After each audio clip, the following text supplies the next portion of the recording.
Book of Heaven, Volume 1, Part 4.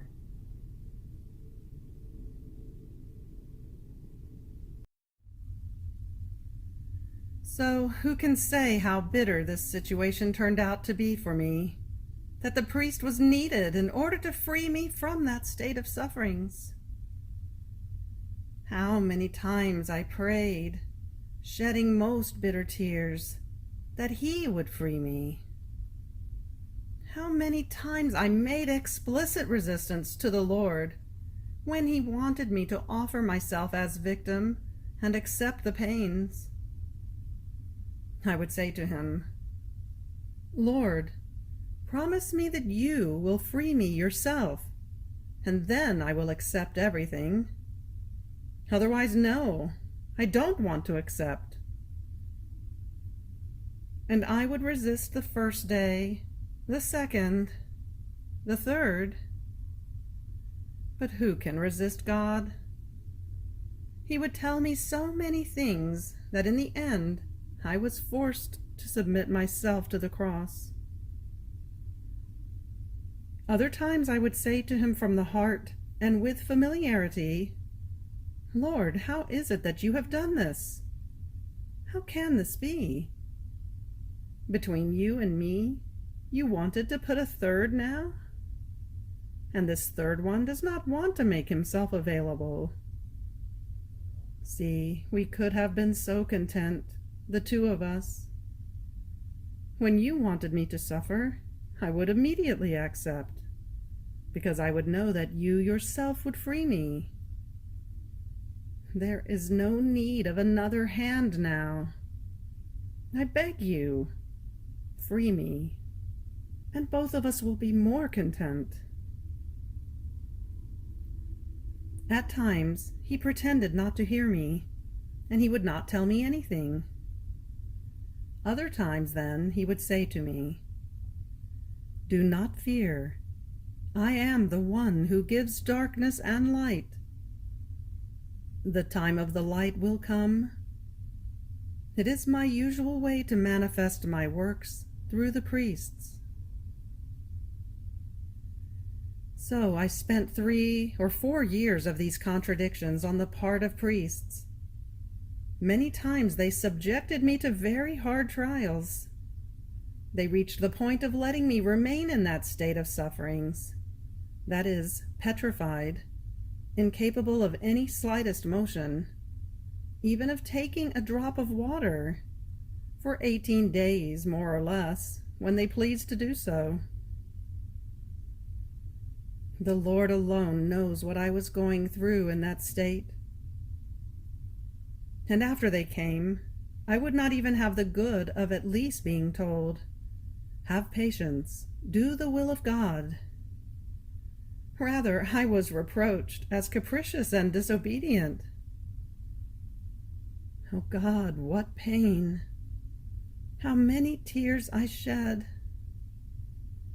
How many times I thought I was disobedient, saying to myself, "How can this be? That virtue which is the most pleasing to the Lord is so far away from me. What good can a disobedient soul ever do or hope for?" Many times I lamented to our Lord, and at times I reached the point of being resentful. And when he wanted me to accept sufferings, I would resist as much as I could. But when the Lord saw that I would begin to resist, he showed he would not pay attention to me, and he would not tell me anything else. And then, all of a sudden, he would come to surprise me. As for what the confessor would say, then, it is because sometimes he did not want me to fall into that state. But this was not in my power. It is yet true that I have been disobedient, and that I have never been good at anything. But I also remember that the most tormenting pain for me was that of not being able to obey. I remember that during this period of time there was a cholera epidemic, and one day I prayed my good Jesus to make this scourge cease.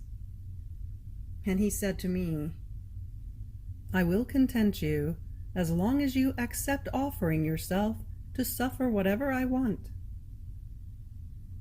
I said to him, Lord, no, I cannot. You know how they think. If this thing could pass only between me and you, I would have been most ready to accept everything.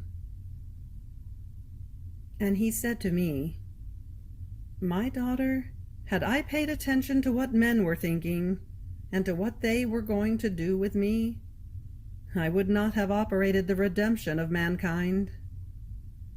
But I had my eyes fixed on their salvation, and the great love that devoured me made me act in a way that when I would see people who thought ill about me, and who caused the occasion to make me suffer more, I would offer those very pains that they gave me for their own salvation.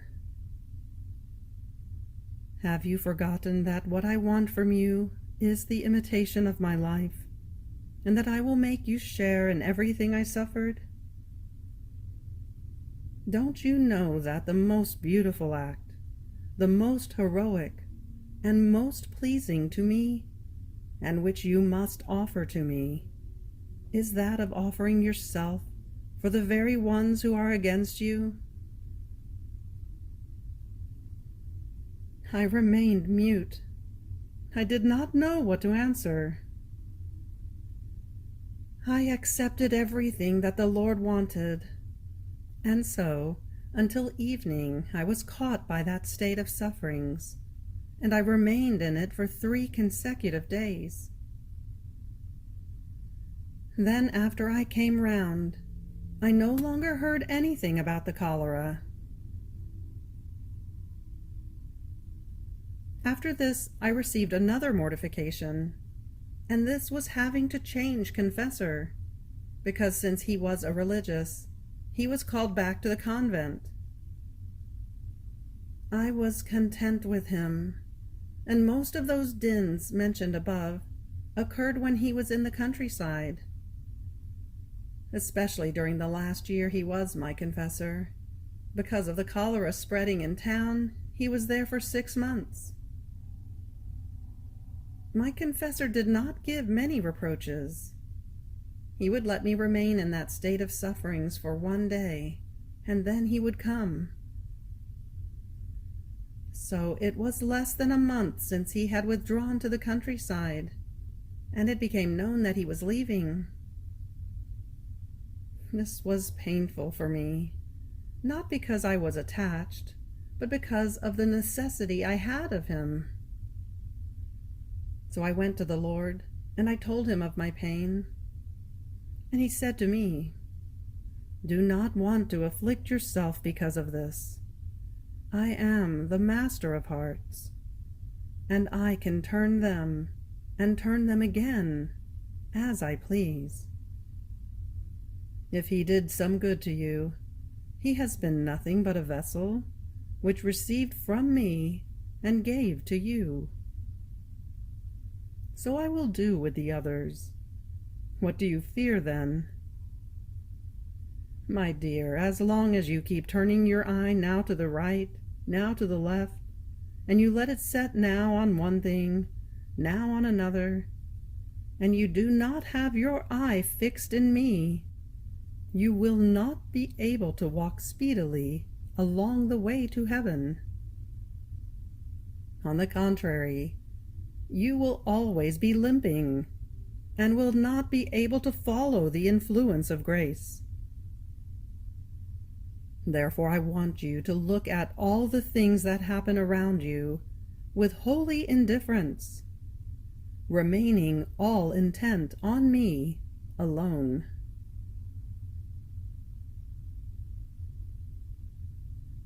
After these words, my heart acquired so much strength that I suffered little or nothing from such a great loss, and of one who had done so much good to my soul. So it happened that I changed confessor, and I returned to the confessor who used to confess me when I was little.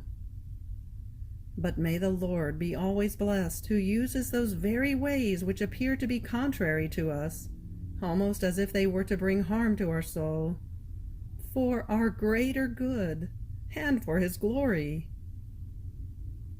So it happened that I began to open my soul, since up to that point I had not told anything to anyone. As much effort as I would make over myself, I could not manage. On the contrary, I would see myself more impotent to tell of the things of my interior. The blushing I felt at the mere thought of telling these things was such that I felt it would have been easier for me to tell the ugliest sins. Where this came from, I don't know. From the confessor? I don't think so, because he was so good, trustful, sweet, patient in listening. He would take a most exact care of the soul. He had his eye on everything, so that I might walk straight. From me? I don't think so either, because I felt a block over my soul, and I had all the will to free myself and to hear at least what the confessor thought about it, but I felt it was impossible for me to do it. To me, I think that there was an intervention of the Lord. So finding myself with the new confessor, I began, little by little, to open my interior. Many times the Lord commanded me to manifest to the confessor what he had told me, and when I would not do it, the Lord would scold me. He would reproach me severely, and at times he reached the point of telling me that if I did not do it, he would not come any more, which for me is the most bitter pain, such that all other pains compared to this seem to me nothing other than blades of straw. Therefore, the fear that he would really not come was so great that I did as much as I could in order to manifest my interior. It is true that many times this cost me much, but the fear of losing my dear Jesus would make me overcome everything. On the part of the confessor, I was also pushed to tell him where such a state was coming from, what happened to me when I was in that doziness, what was the cause of it. He would now command me to manifest it. Now he would force me through the precepts of obedience. And now he would place before me the fear that I might be living in illusion and in deceit, living within myself, while if I manifested it to the priest, I could be more certain and tranquil, and that the Lord never permits that the priest be mistaken when the soul is obedient. So Jesus Christ pushed me from one side, the confessor from the other. It seemed to me that sometimes they were banding together, the two of them, the confessor and Jesus Christ. So I managed to manifest my soul. The past confessor would not do that. He would not ask me a single question.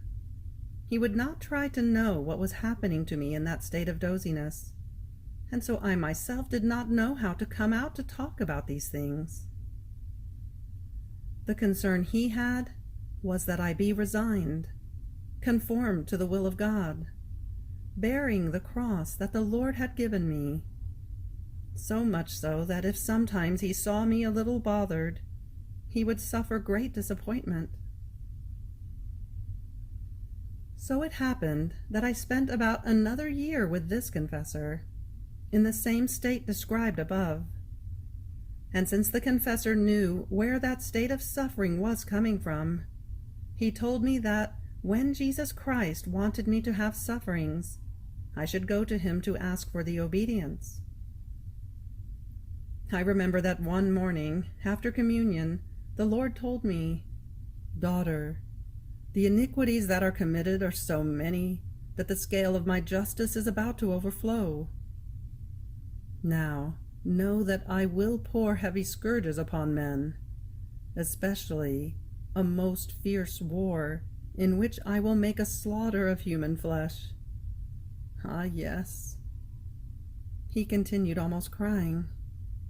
I gave bodies to men that they might be as many sanctuaries where I would go and delight in them. But they have turned them into sewers of rot, whose stench is such that they force me to stay far away from them. See what recompense I receive for so much love, and for the so many pains that I suffered for them. Who has ever been treated like me? Ah, no one. But what is the cause? It is the excessive love I have for them. Therefore I will try with the chastisements. I felt my heart split with pain. It seemed to me that the offenses they were giving him were so many that in order to escape, he wanted to hide within me, almost to find a refuge. I also felt such pains because men were to be chastised, that it seemed to me that I, not they, was to suffer.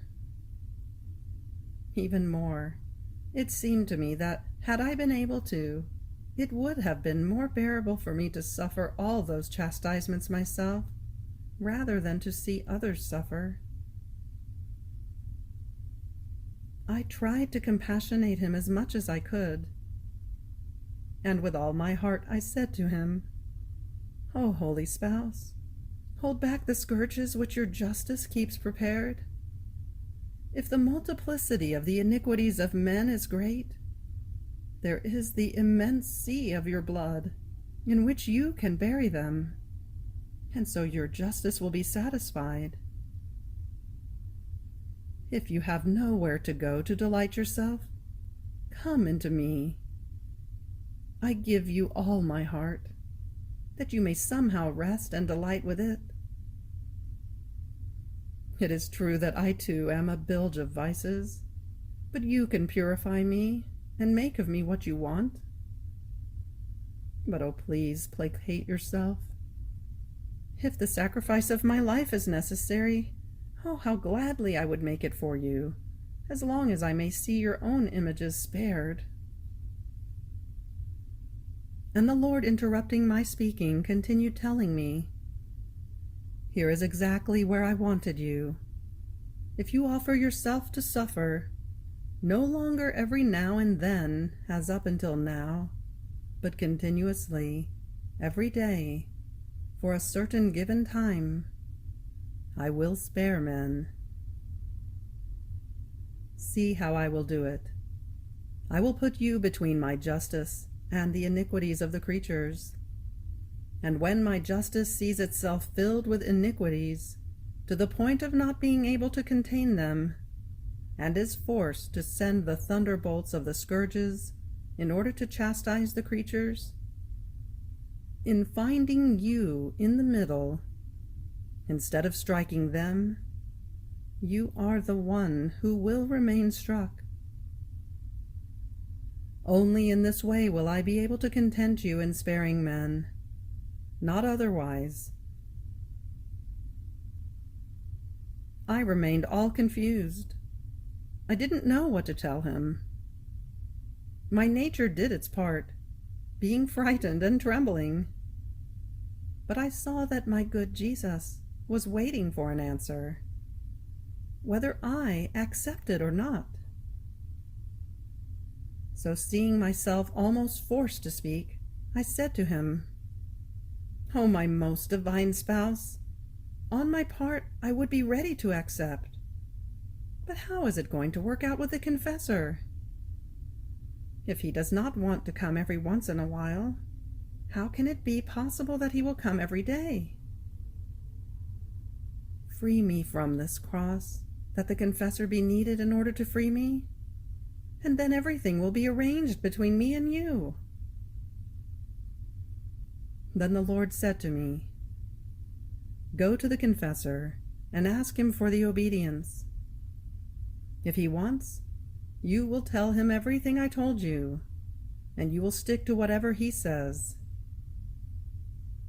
See, It will not be only for the good of creatures that I want these continuous sufferings, but also for your good.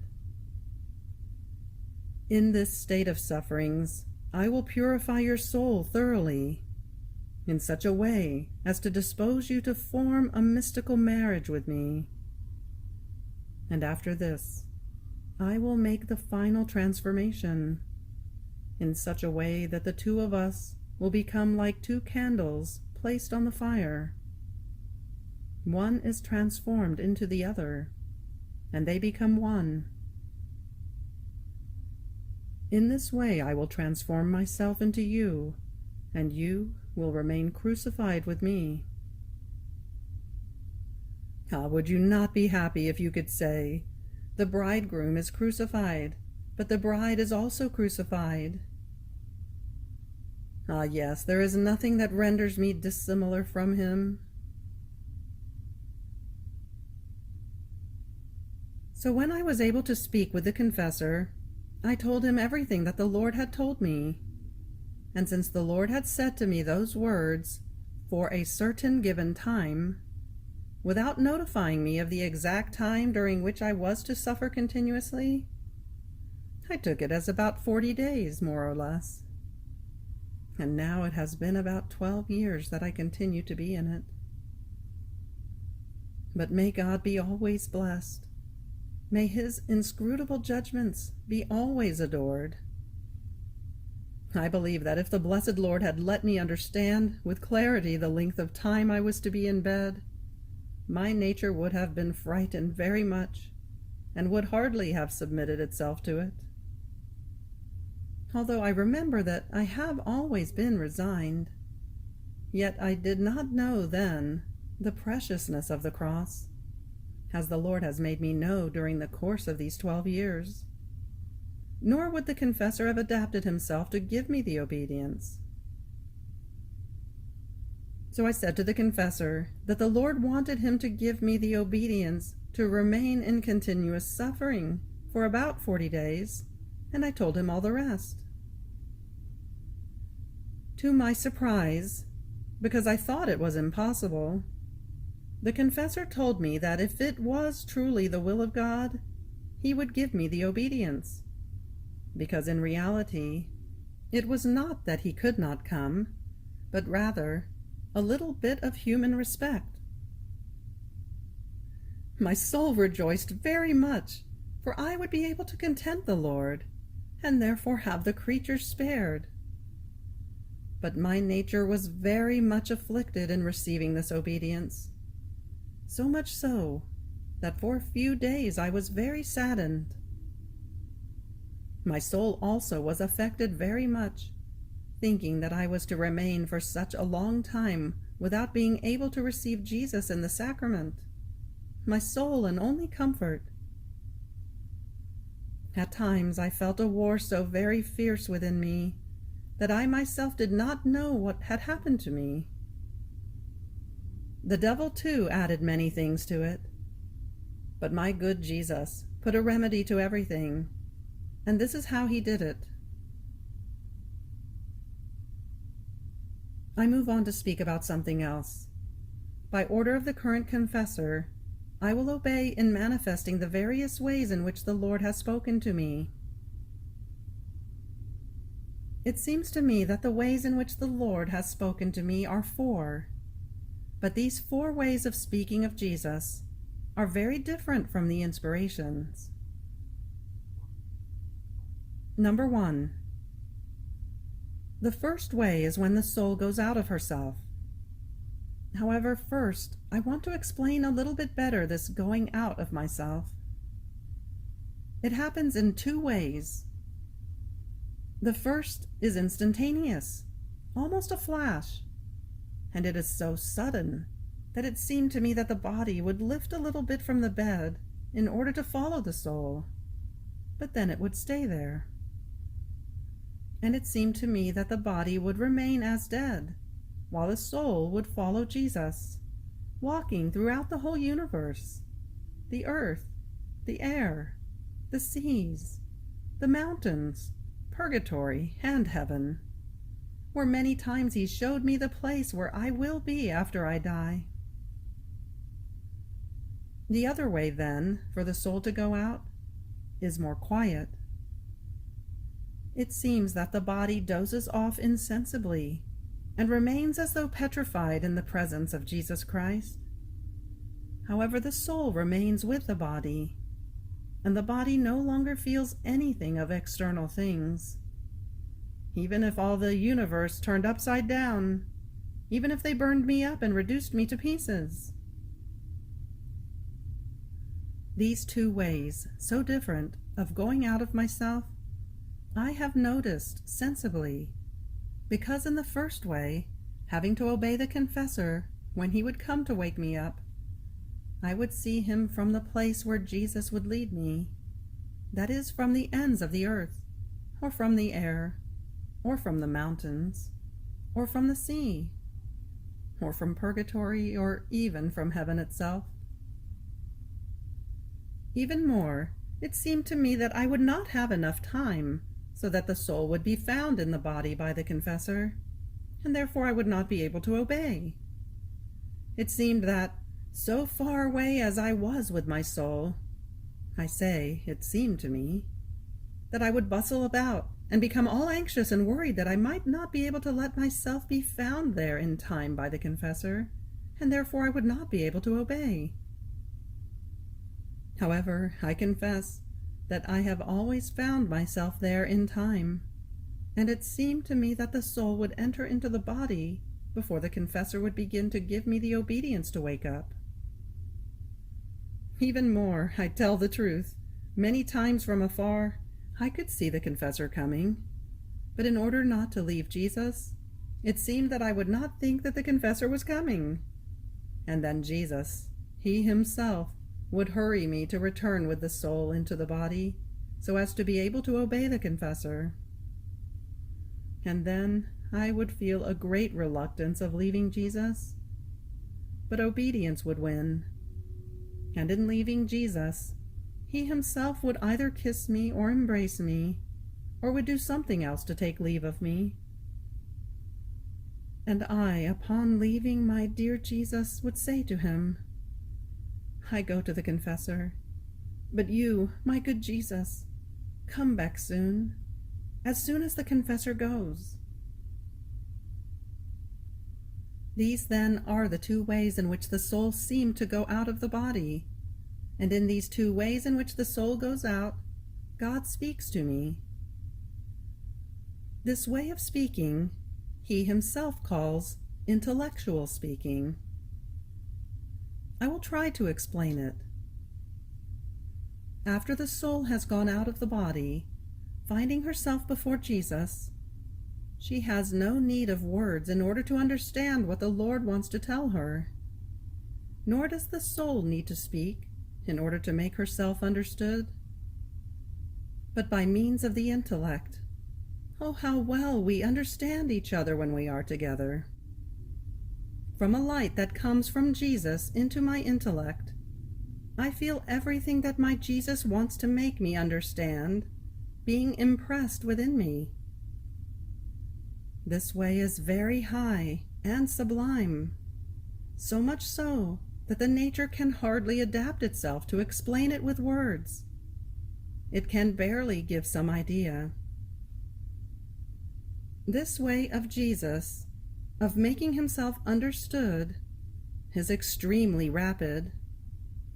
In one simple instant, one learns many sublime things, more than by reading entire books. Oh, what a most ingenious teacher Jesus is! In one simple instant, he teaches so many things, while to someone else it would take entire years, if he manages at all, because the terrestrial teacher does not have the power of being able to draw the will of his disciple, or to infuse things in his mind without effort and toil. But not with Jesus. His sweetness, the loveliness of his gesture, the gentleness of his speaking are so great, and then he is so beautiful that as soon as the soul sees him, she feels so drawn that sometimes the speed with which she runs after Jesus is so great that almost without realizing it, she finds herself transformed into the Beloved, in such a way that the soul is no longer capable of distinguishing her terrestrial being, so much is she identified with the divine being. Who can say what the soul feels in this state? It would take Jesus himself, or a soul perfectly separated from the body, because in finding herself surrounded once again by the wall of this body, and losing that light which before kept her submerged, the soul loses much and remains obscured. So if she tries to say something, she can only do it roughly.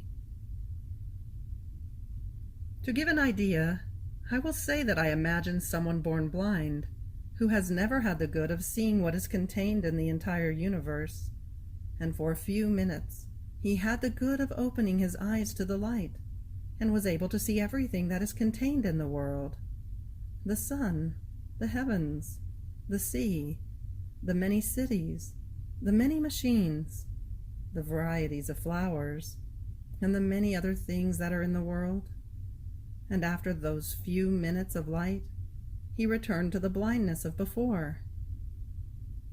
Now, could he describe distinctly everything that he has seen?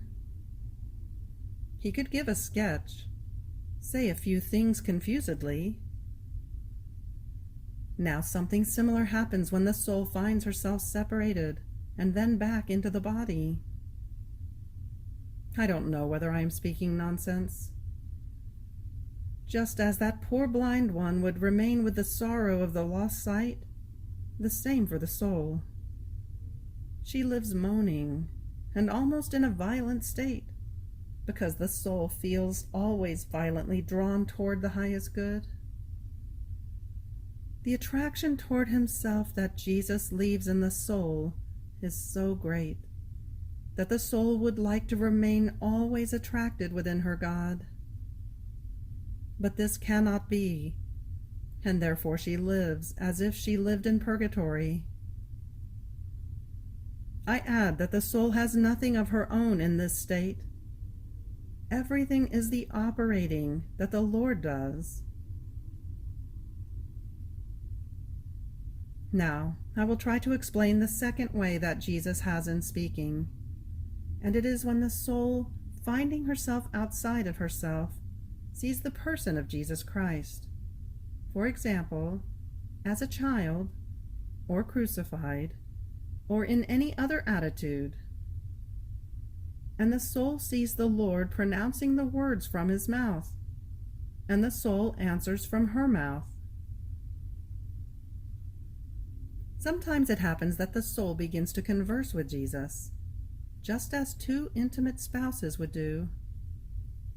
However, the speaking of the Lord is very moderate, just 4 or 5 words, and sometimes even just 1 word. Very rarely does it prolong a little bit. But in that very little speaking, how much light he introduces into the soul. I seem to see a little rivulet at first sight, but in looking more closely, instead of a rivulet, one can see an immense sea. Such is one word spoken by Jesus.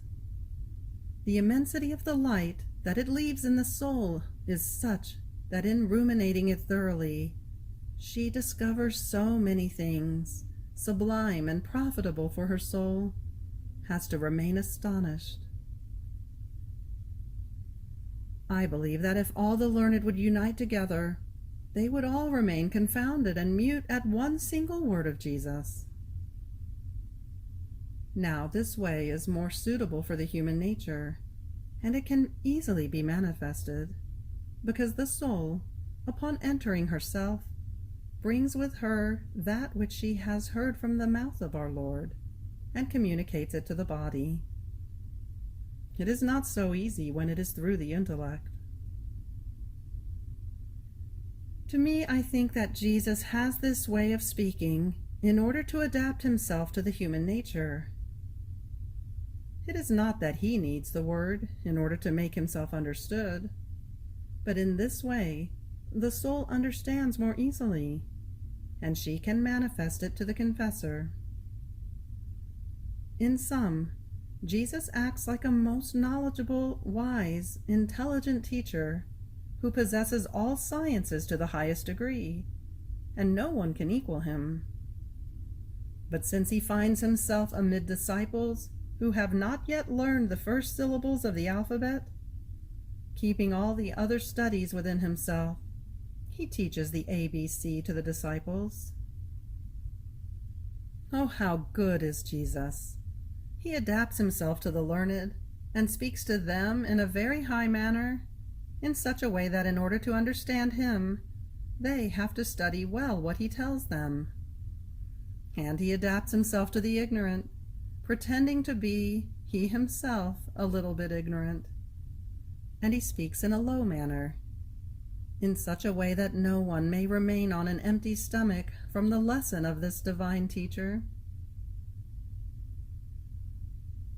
The third way in which Jesus speaks to me is when, in speaking, he communicates its very substance to the soul. It seems to me that, just as when the Lord created the world, at one word things were created, in the same way, since his word is creative, in the very act in which he pronounces the word, he creates in the soul that very thing which he is saying. As, for example, Jesus says to the soul, "See how beautiful things are. As much as your eye may run over the earth and in heaven, you will never find a beauty similar to me." At this speaking of Jesus, the soul feels a certain something divine enter into herself. The soul remains so very drawn toward this beauty, and at the same time, she loses attraction for all other things. As beautiful and precious as they might be, they make no impression on her soul. What remains fixed in her and almost transmuted into herself is the beauty of Jesus. Of that beauty she thinks, with that beauty she feels invested, and she remains so enamored that if the Lord did not operate another miracle, her heart would crack, and out of pure love for this beauty of Jesus, the soul would breathe her last, to fly into heaven and delight in this beauty of Jesus. I myself don't know whether I am speaking nonsense. In order to explain myself better about this substantial speaking of Jesus, I will say something else. Jesus says, "See how pure I am. In you, also, I want to find purity in everything." At these words, the soul feels a divine purity enter into herself. This purity is transmuted into herself, and she reaches the point of living as if she no longer had a body, and so with the other virtues. Oh, how desirable is this speaking of Jesus! As for myself, I would give away everything that is on earth, if I could own it, to have one alone of these words of Jesus. The fourth way in which Jesus speaks to me is when I find myself inside myself, that is, in the natural state. This also happens in two ways. The first is when, while being inside myself, recollected in the interior of my heart, without articulation of voice or sound to the ear of the body, Jesus speaks interiorly. The second is just like we do it, and sometimes this happens even when I am distracted or I am speaking with other people. But one alone of these words is enough to recollect me if I am distracted, or to give me peace if I am disturbed, or to console me if I am afflicted. I will continue from where I left, saying, and this is how he did it. In the morning I went to communion, And as soon as I received Jesus, I immediately said to him, "My Lord, look a bit at what a storm I find myself in. I should thank you, for you gave light to the confessor in giving me the obedience to suffer.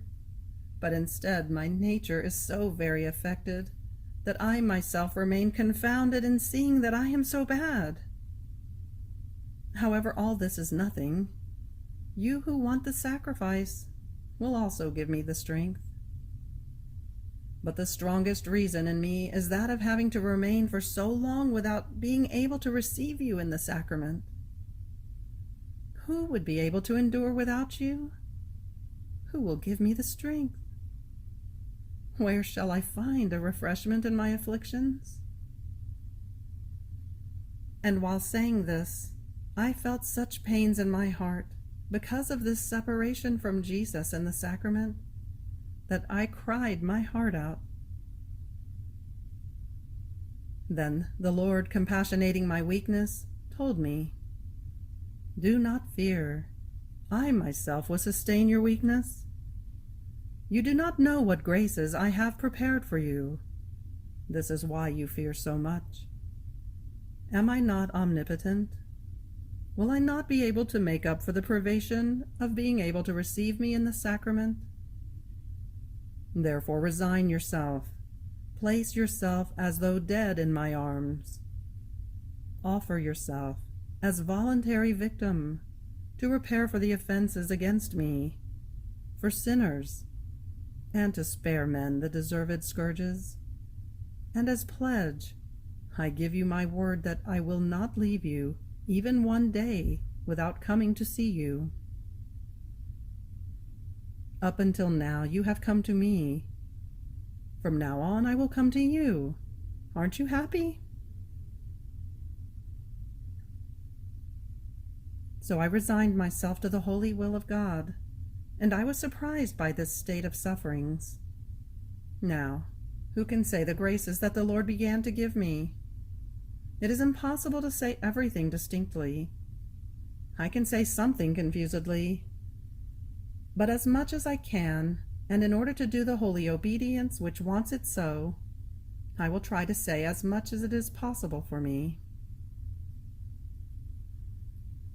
I remember that from the very beginning of my being in bed continuously, my lover Jesus would make himself seen very often, which he had not done in the past. From the very beginning, he told me that he wanted me to take on a new method of life in order to dispose myself to that mystical marriage which he had promised me. He would say to me, "Beloved of my heart, I have put you in this state so that I might come more freely to converse with you. See, I have freed you of all external occupations, so that not only your soul, but also your body might be at my disposal, and so that you might remain in continuous holocaust before me. See, had I not drawn you into this bed, since you would have to carry out your family duties and submit yourself to other sacrifices, I could not come so often and let you share in the offenses as I receive them. At most, I would have to wait for when you have fulfilled your duties. But now, no, we are free. There is no one left who may bother us and interrupt our conversation. From now on, my afflictions will be yours, and yours mine. My sufferings yours, and yours mine. My consolations yours, and yours mine. We will unite all things together, and you will take interest in my things as if they were your own, and so I will do with yours. Between the two of us there will no longer be, this is mine and this is yours, but everything will be in common on both sides. Do you know how I acted with you? Like a king when he wants to speak with his queen and spouse, and she is with other ladies on other affairs. What does the king do? He takes her and brings her inside his room. They close the door, so that no one may go and interrupt their conversation and hear their secrets. And so once they are alone, they communicate their consolations and their afflictions to each other. Now, if someone imprudent went to knock, shouting from behind the door, and did not leave them alone to enjoy their conversation, would the king not take offense? So have I done for you, and in the same way I would be displeased if anyone wanted to take you away from this state.